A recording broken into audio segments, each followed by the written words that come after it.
मंडळी 2014 साली वयाच्या 44व्या वर्षी महाराष्ट्रासारख्या प्रगतिशील राज्याचे दुसरे सर्वात तरुण मुख्यमंत्री म्हणून शपथ घेतली.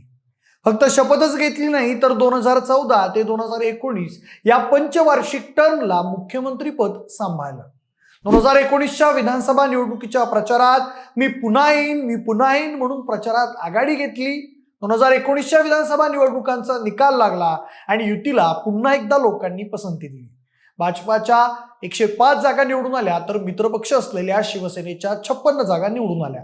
मात्र इथेच 30 वर्ष युतीमध्ये सोबत आलेल्या भाजपा आणि शिवसेनेमध्ये मिठाचा खडा पडला. निकालानंतर शिवसेनेनं बाजू पालटली आणि मी पुन्हा येईन म्हणणाऱ्या या नेत्याला चक्क विरोधी पक्षनेता म्हणून कार्यभार स्वीकारावा लागला. संबंध महाराष्ट्रात आणि देशात भाजपाची नाचक्की झाली. या नेत्याचा आणि त्यांच्या समर्थकांचा चेहरा काळवंडला गेला.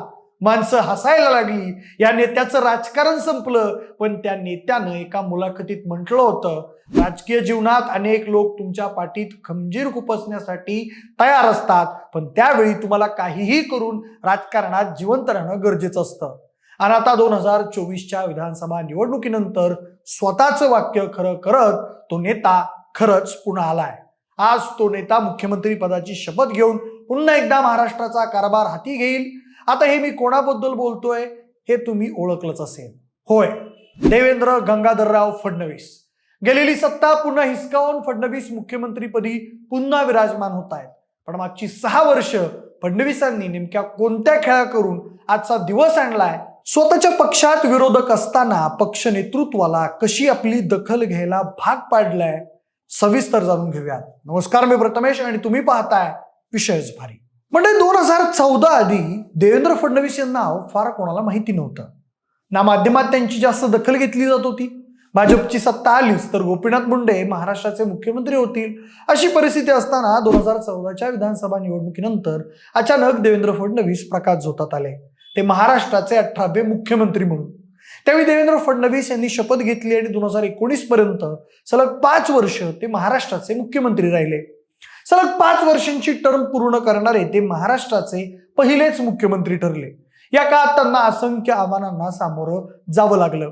त्यांच्या कारकिर्दीत 2017च्या सुमारास महाराष्ट्रात कोपर्डीचं प्रकरण घडलं आणि मराठा समाजानं तब्बल राज्यात 58 मूकमोर्चे काढले. एकतर फडणवीसांवर सुरुवातीपासूनच दिल्लीश्वरांनी महाराष्ट्रावर लादलेलं नेतृत्व, फारसा लोकप्रिय चेहरा नसलेले नेतृत्व म्हणून विरोधक टीका करायचे.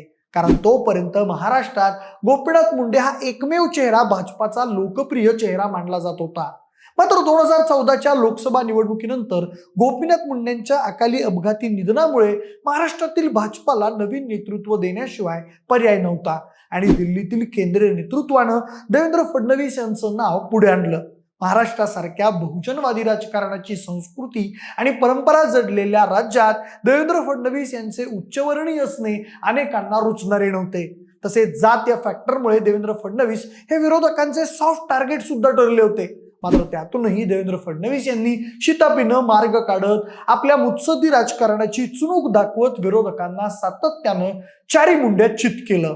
केंद्रातील नरेंद्र मोदी यांच्या नेतृत्वाखालील भक्कम सरकार आणि राज्यातील युती सरकार या डबल इंजिनचा फायदा घेत फडणवीस यांनी महाराष्ट्रात विकासाचं एक नवं मॉडेल आणण्याचा प्रयत्न केला. त्यासोबतच विरोधकांवर सतत कुरघोडी करण्यातही ते पटाईत ठरले. यासोबतच भाजपाचा नैसर्गिक मित्र पक्ष असलेल्या शिवसेनेलाही त्यांनी 2014 ते 2019 या 5 वर्षांच्या पहिल्या सत्ता काळात पुरते जायबंदी करून ठेवलं होतं असं म्हटलं जातं. शिवसेनेच्या तत्कालीन कॅबिनेट मंत्री असलेल्या एकनाथ शिंदेसह कित्येक मंत्र्यांनी अनेकदा सरकारमधून बाहेर पडत असल्याचे राजीनामे लिहून ठेवल्याचे जाहीर केले होते. ते राजीनामे अचानक कुठे गायब व्हायचे याचं उत्तर आजही कोणाला मिळत नाही. पुढे 2019च्या विधानसभा निवडणुकीनंतर महाराष्ट्रातील जनतेनं भाजपा शिवसेना युतीला पुन्हा एकदा स्पष्ट बहुमत दिलं. भाजपाला 105 जागा तर शिवसेनेला 56 जागा मिळाल्या. मात्र शिवसेनेनं युतीमधून बाहेर पडत काँग्रेस आणि राष्ट्रवादीला सोबत घेत महाविकास आघाडी सरकार स्थापन केली. अर्थात उद्धव ठाकरे यांची मुख्यमंत्रीपदी वर्णी लागली आणि विरोधी बाकांवर राज्यातील सर्वात मोठा पक्ष असलेल्या भाजपाला बसावं लागलं.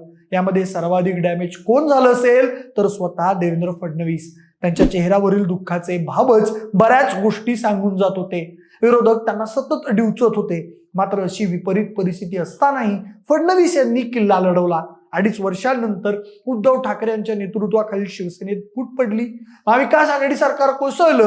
विरोधी बाकावर असतानाही भाजपाच्या 105 आमदारांपैकी एकही आमदार फुटला नाही. याचं संपूर्ण श्रेय फडणवीस यांच्या नेतृत्वाला दिलं गेलं.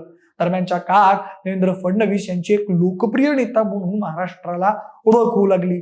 2022 मध्ये ठाकरे सरकार पाडण्यात, शिवसेनेमध्ये एकनाथ शिंदेच्या नेतृत्वाखालील उभी फूट पाडण्यात सर्वाधिक सक्रिय राहिलेले नेते कोण असतील तर ते स्वतः देवेंद्र फडणवीस होते. हे त्यांनी स्वतः आणि नंतर एकनाथ शिंदे यांनी सुद्धा जाहीर केलं होतं. 2014 ते 2019 या काळात शिवसेनेमध्ये सुद्धा आपल्याला मानणाऱ्या आमदारांचा एक गट निर्माण करण्यात देवेंद्र फडणवीस यशस्वी झाले होते आणि याची झलक त्यांनी 2022ला ठाकरे सरकार पाडून दाखवली.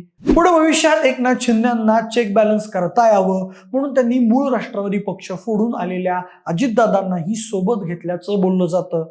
कट टू 5 डिसेंबर 2024 म्हणजेच आजचा दिवस. आज देवेंद्र फडणवीस मुख्यमंत्री पदाची शपथ घेत आहेत. कालच भाजपाच्या आमदारांच्या बैठकीत आणि केंद्रीय निरीक्षकांच्या उपस्थितीत विधिमंडळ पक्षाचा गटनेता म्हणून देवेंद्र फडणवीस यांची एकमुखाने निवड झाली. त्यानंतर कालच दुपारच्या दरम्यान राजभवनावर देवेंद्र फडणवीस, एकनाथ शिंदे आणि अजित पवार यांनी सरकार स्थापनेचा दावा राज्यपालांकडे सादर केला.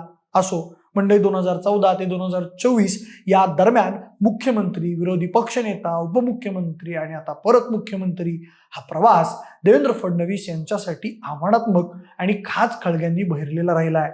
मात्र येईल त्या परिस्थितीला सामोरं जात फडणवीस लढत राहिले. त्यांनी राजकीय पटलावर अनेक खेळ्या केल्या आणि त्या बहुतांश प्रमाणात यशस्वी देखील करून दाखवल्या. महाराष्ट्राच्या राजकारणात अनेक वर्ष रुजलेल्या काँग्रेस आणि राष्ट्रवादी सारख्या दिग्गज पक्षांना अक्षरशः हुसकावून लावत माहिती सरकार प्रस्थापित करणाऱ्या व मुख्यमंत्रीपद आपल्याकडे खेचून घेणाऱ्या देवेंद्र फडणवीस यांनी यशस्वी केलेले 5 महत्वाचे राजकीय डाव आपण पाहूयात. तर सर्वात पहिली लक्षणीय खेळी म्हणजे संबंध महाराष्ट्रातील आणि विशेषतः पश्चिम महाराष्ट्रातील काँग्रेस राष्ट्रवादीचे बलस्थान असलेल्या अनेक दिग्गज सहकार सम्राटांना भाजपामध्ये खेचून आणलं. त्यामुळे काँग्रेस आणि विशेषतः राष्ट्रवादीच्या राजकारणाचा पाया असलेल्या सहकारी क्षेत्रामध्ये भाजपाचा शिरकाव झाला आणि काँग्रेस राष्ट्रवादीचं अक्षरशः कंबरडं मोडलं. महाविकास आघाडीचे पश्चिम महाराष्ट्रातील ऊसपट्ट्यात घटलेलं संख्याबळ त्याचंच द्योतक आहे. पुढे दुसरं म्हणजे मराठा समाजाच्या सततच्या आंदोलनांमुळे देवेंद्र फडणवीस यांचा चेहरा डागला जात होता. यावर पर्याय म्हणून महाराष्ट्रात लोकप्रिय असलेल्या अनेक मराठा नेत्यांना फडणवीस यांनी भाजपामध्ये घेतलं. आजही आपण सोशल मीडिया पाहिला तर मराठा आरक्षणाचे विरोधक म्हणून देवेंद्र फडणवीसांवर टीका होत असताना दुसऱ्या बाजूला मराठा समाजातील तरुणच देवेंद्र फडणवीस यांनी मराठा समाजाला पहिल्यांदा आरक्षण कसं मिळवून दिलं त्याचे दाखले देत असतात. यावरूनच देवेंद्र फडणवीस यांनी अंतर्गतरित्या सिस्टीम राबवून कशी लोकप्रियता कायम ठेवली हे कळतं. पुढे तिसरा मुद्दा म्हणजे केंद्रीय तपास यंत्रणांचा राजकीय दबाव तंत्रासाठी केला जाणारा वापर ही फॅक्ट आपण नाकारू शकत नाही.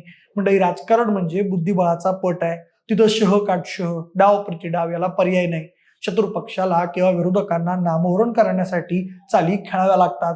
मग इन्कम टॅक्स, ईडी, सीबीआय यांसारख्या केंद्रीय तपास यंत्रणांना हाताशी धरून विरोधकांना, विरोधी नेत्यांना जेरीस आणण्याची खेळी असो, ही गोष्ट महाराष्ट्राला नवीन नाही. देवेंद्र फडणवीस यांनी सुद्धा आपल्या राजकीय विरोधकांना नामोहरण करण्यासाठी किंवा भाजपामध्ये वळते करून घेण्यासाठी केंद्रीय तपास यंत्रणांचा कुबीण वापर केल्याचा आरोप आजही त्यांच्यावर केला जातो. पण फडणवीसांनी वेळोवेळी त्यांच्यावरचे सगळे आरोप नाकारलेत आणि स्वतःला कायम राजकारणात रिलेव्हंट ठेवलंय. त्यानंतर चौथा मुद्दा म्हणजे 2019च्या विधानसभा निवडणुकीनंतर देवेंद्र फडणवीस यांना ज्यांच्यामुळे अत्यंत नामुष्कीजनक परिस्थितीला सामोरं जावं लागलं त्या शिवसेना प्रमुख उद्धव ठाकरे यांच्या पक्षामध्येच फडणवीस यांनी उभी फूट पाडली. महाविकास आघाडी सरकारमधील तत्कालीन कॅबिनेट मंत्री असलेल्या एकनाथ शिंदेच्या नेतृत्वाखालील 50 आमदारांच्या गटाने ठाकरे सरकारचा पाठिंबा काढून घेतला आणि सुरत, गुवाहाटी मार्गे गोवा, मुंबई असा महिनाभर प्रवास केला. दरम्यानच्या काळात ठाकरे सरकार कोसळलं आणि मुख्यमंत्रीपदी एकनाथ शिंदे यांची वर्णी लागली. देवेंद्र फडणवीस उपमुख्यमंत्री बनले. पुढे शिवसेनेप्रमाणेच राष्ट्रवादी काँग्रेस पक्षातही फूट पाडण्यात फडणवीस यशस्वी ठरले आणि शिंदे सरकारला दुसरे उपमुख्यमंत्री मिळाले, अजित पवार. आता असं म्हटलं जातं की दोन्ही पक्ष फोडण्यात भाजपाचे वरिष्ठ केंद्रीय नेत्यांची महत्वाची भूमिका असली तरी स्क्रिप्टमध्ये देवेंद्र फडणवीस यांचाही रोल इम्पॉर्टंट होता. पुढे पाचवा लक्षात घेण्यासारखा मुद्दा म्हणजे 2024च्या विधानसभा निवडणुकीच्या निकालानंतर काळजीवाहू मुख्यमंत्री असलेले एकनाथ शिंदे पुन्हा एकदा मुख्यमंत्री पदावर दावा ठोकू शकतात याची कल्पना त्यांना आली होती. पण त्यावेळी फडणवीस हे अजितदादांशी कलबत करून बसले होते असं म्हटलं जात आहे. त्यामुळेच कदाचित अजित पवार यांच्या नेतृत्वाखालील राष्ट्रवादी काँग्रेस पक्षानं भाजपाला बाहेरून बिनशर्त पाठिंबा देण्याची तयारी दर्शवली. त्यामुळे एकनाथ शिंदे यांच्या मुख्यमंत्री पदावरील दाव्यातील हवाच निघून गेली. दुसऱ्या बाजूला एकनाथ शिंदे हे सरकार स्थापनेच्या वाटाघाटी सुरू असतानाच अचानक त्यांच्या मूळ गावी निघून गेले. नंतर ते आजारी असल्याच्या बातम्या येऊ लागल्या. त्यामुळे कुठेतरी एकनाथ शिंदे हे दबाव तंत्र आणि सिंपत्ती वापरत असल्याचं बोललं जात असतानाच फडणवीस यांच्या गोटातून अचानक शपथविधीची तारीख जाहीर करण्यात आली. त्यामुळे असं बोललं जात आहे की भाजपाला मिळालेल्या 132 या प्रचंड जागांची ताकद देवेंद्र फडणवीस एकनाथ शिंदेंना दाखवून तुम्ही आमच्या सोबत आलात तर ठीक, अन्यथा तुमच्या विना सुद्धा आम्ही सरकार स्थापन करू शकतो अशा पद्धतीचा स्पष्ट इशारा त्यांनी एकनाथ शिंदेच्या शिवसेनेला देऊ केलेला आहे. आणखी एक महत्वाचा मुद्दा म्हणजे मराठा आरक्षणाचे नेते मनोज जरांगे पाटलांना खिळतं ठेवून त्यांना त्यांच्याच ट्रॅपमध्ये अडकवण्यात आणि स्वतःची इमेज सेफ ठेवण्याची खेळी फडणवीसांनी केली. परिणामी जरांगे पाटलांनी सतत भूमिका बदलल्या आणि त्यामुळं नाराज झालेला मराठा समाज आपसूक भाजपकडे वळाला असं राजकीय जाणकार सांगतात. त्यामुळं एक मोठा फोर्स जो फडणवीसांविरोधात जात होता त्याची तीव्रता कमी करण्यात फडणवीसांना यश आलं. त्याचबरोबर त्यांनी मराठा विरुद्ध ओबीसी या संघर्षातून जी दरी निर्माण झाली होती ती ओळखून त्यांनी संपूर्ण ओबीसी समाजाचं ध्रुवीकरण करण्याची खेळी करून भाजपला नवसंजीवनी दिली. त्याचा इफेक्ट या निवडणुकीत दिसून आला. आरक्षणाच्या मुद्द्यावरून मराठा समाजावर असलेल्या रागापोटी ओबीसी समाजानं महायुतीला भरभरून मतदान दिलं असं सांगितलं जात आहे. तसंच ऐन निवडणुकीच्या प्रचारात बटेंगे तो कटेंगे, एक है तो सेफ है, वोट जिहाद यासारख्या मुद्द्यांना लोकांपर्यंत स्मार्ट पद्धतीनं पोहोचवून हिंदूंचं ध्रुवीकरण करण्यातही भाजपनं आघाडी घेतली. स्वतः फडणवीसही प्रचार सभेत हे मुद्दे मांडताना दिसले. बाकी संघाची ताकद भाजपच्या पाठी राहिलेली दिसलीच. त्या उपर गावागावात होणाऱ्या धार्मिक आणि आध्यात्मिक कार्यक्रमातून अप्रत्यक्षपणे उपदेश देत लोकांना आपल्याकडे वळवणं इतकं मायक्रो लेव्हलवर भाजपकडून प्लॅनिंग केल्याचं सांगितलं जातं. आणि याचाच परिणाम म्हणून देवेंद्र फडणवीस यांनी पुन्हा एकदा मुख्यमंत्री म्हणून वादळी कमबॅक केलाय. फडणवीसांच्या या कमबॅक बद्दल तुमचं मत काय कमेंट बॉक्समध्ये नक्की कळवा. जर हा व्हिडिओ आवडला असेल तर लाईक आणि शेअर करा. सोबतच आपल्या विशेष भारी या युट्यूब चॅनलला देखील सबस्क्राईब करायला अजिबात विसरू नका. धन्यवाद.